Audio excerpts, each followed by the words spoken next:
Well, that's something better became your new profession, which, to put a term on it, because we need a term, God knows, would be media consultant. You're comfortable with that? That's your new life. First, I want you to comment on this quote from you. I love this quote. You said that the job of a media consultant is to, and I quote, clean up what's tainted and magnify what glows. End of quote. Great. Expand on that for me. Did I say that? Yes, you did. That's good. It is good, yeah.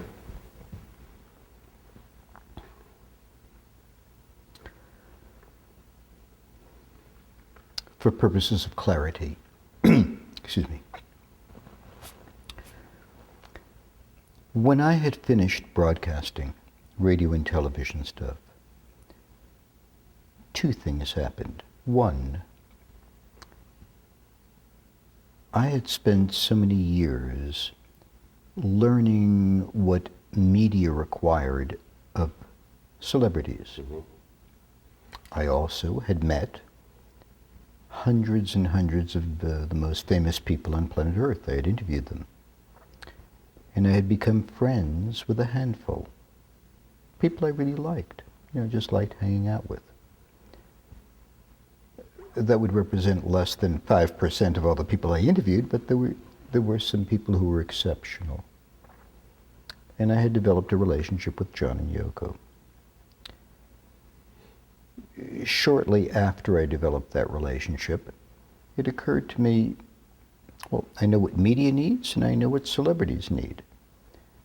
And I decided to cross the street.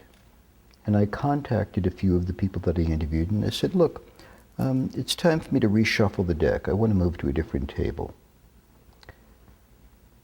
So I'm considering representing a few people and helping you get whatever your media message is across to radio, TV, magazine outlets. I was eminently qualified for that, and a few people recognized. And I became a media consultant. That's a little bit like a publicist, where the idea is to get people's agendas on radio, TV, and the magazines. And in some cases, there were people who said, look, we want people to patronize the product. We want people to see the movie, buy the record, buy the book, see the play. But we don't particularly want to do any kind of media dance to make that happen. Can you get the word out about the product without us having to be on television? And I said, sure, I'll try that. And I took on a few of those clients. And as the months turned into years, I had people come to me and say, look, people perceive of me this way, big deal superstar clients. And they said, want to change the look, want to change the vibe, want to revitalize it, want to do a media makeover. I said, I think I can do that. And I would represent those clients. And then people would come to me and say, hey, look, I've been falsely accused of some kind of humiliating act. And my manager got a call that the Enquirer or Globe or People or somebody called, and is there any way that you can tell me how to deal with this to make it less abrasive? I think I can do that. And then businessmen started calling me, CEOs of companies, national companies, international companies, and saying, from time to time I'm asked to appear on major TV shows. We always decline. We send our corporate spokesperson out there. Could you teach me how to behave on TV? Could you give me a kind of a media tutorials where we sit down and we interact with television? I can do that. And within a matter of, I mean, it's very fast, 6 months or a year. There were a dozen clients, and I was flying around the world, and I was representing people for all of these different functions and capacities. A media consultant is a handholder, a babysitter, a spinner. Sometimes people come to you who might be a little bit lacking in the talent, but extraordinary in terms of their personal impact. They move people, they touch people, they affect people's lives. So what you do is you fan the glow, and you turn it into a flame. There are other people who require media reduction. They're all over the place.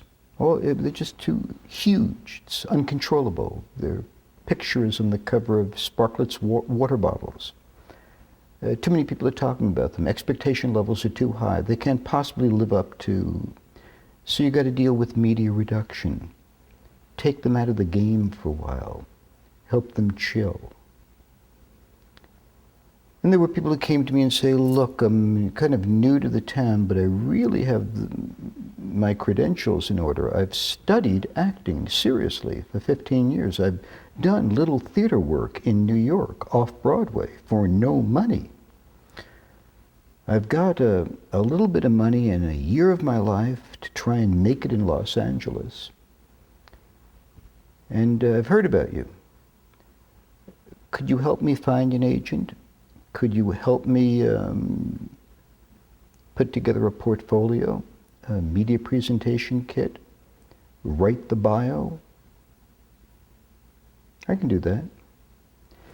And then people who represent charities and public service groups came to me and would say, I heard about you, and I know who you represent, or I think I know who you represent, and we need money to support these very worthy causes that are helping people who are in trouble.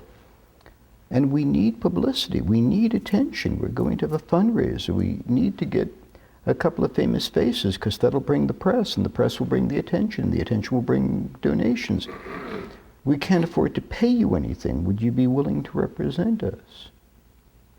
I'll do that.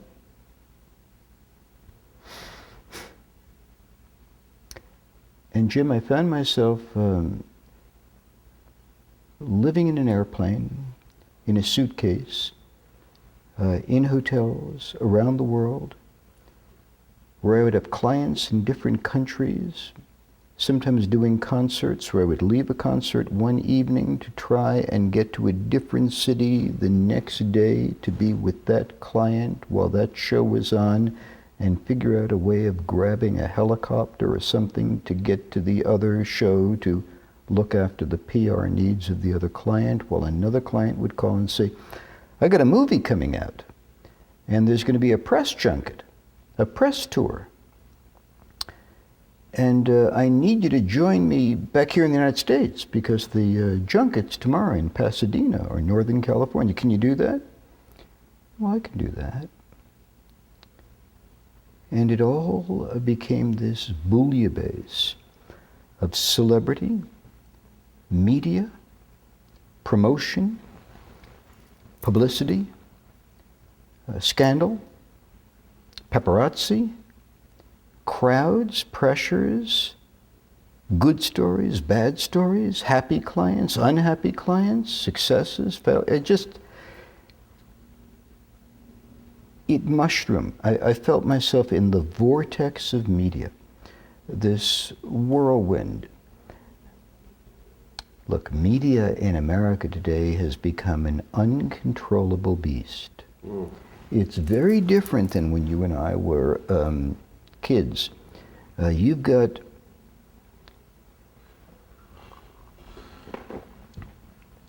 got all these satellite channels, all these cable channels, 24 hours a day. You got to feed the elephant, keep it going. You have all these internet sites, celebrity internet sites that keep going 24 hours. They want new, late, breaking news. They want confirmations. They want denials. They want clarification. After I left radio and TV, I did that for years. About 30 to 40 clients, business and entertainment clients, corporate, public service. There was zero time for Elliot. It was just all about that. What would you like to know? I'd like to know how in the hell I could ever get you on the phone during that time, because every time I would call you within 30 seconds, there was another phone call and another phone. And I just thought, man, this guy is just running from the second he gets up to the second he collapses. And isn't it true that once you take on a client, you're theirs 24 hours a day, 7 days a week? Now, do you actually promise them that, or is that the kind of beast you're dealing with? Every time I took on a client in all of the years of media consultation, there were two types of arrangements I had. One was a full-time client that paid me my full retainer, usually hiring me for a year minimum, paying me what I felt was a realistic fee, which was about twice as much as what everybody else charged. And the other was doing spot consultations, where I would meet with people for a 2-hour minimum. They could take me out to dinner, or they could meet me here. I'd meet them at their hotel. We would talk about their issues. We could put them up on videotape. We could do media crisis stuff. We could do media intervention, media management.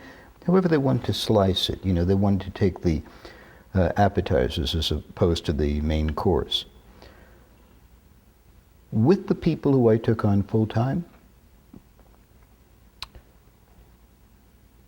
the rules of the road were simple. You paid me my fee, you listened to my counsel, and I was available 24 hours a day. 24 hours a day. Now, of course, you know, who likes to get up before 11 or 12 o'clock in the afternoon? Let's be reasonable. Right. So you're not going to find me at 7, 8, or 9 o'clock in the morning. You couldn't find me then, you can't find me now at that time. Right. But if you have an issue and you want to address it at 8 in the evening, 11 in the evening, 2 in the morning, 4 in the morning, the phones would not be off. If you need to see me at 6 in the evening, 10 in the evening, 2 in the morning, or 4 in the morning, I'll go to where you are. If it was absolutely necessary to get on an airplane and fly to a different city, I'll catch the next flight out and I'll be there. And in the case of a handful of clients, they would send an airplane, their plane, to pick me up, to take me there.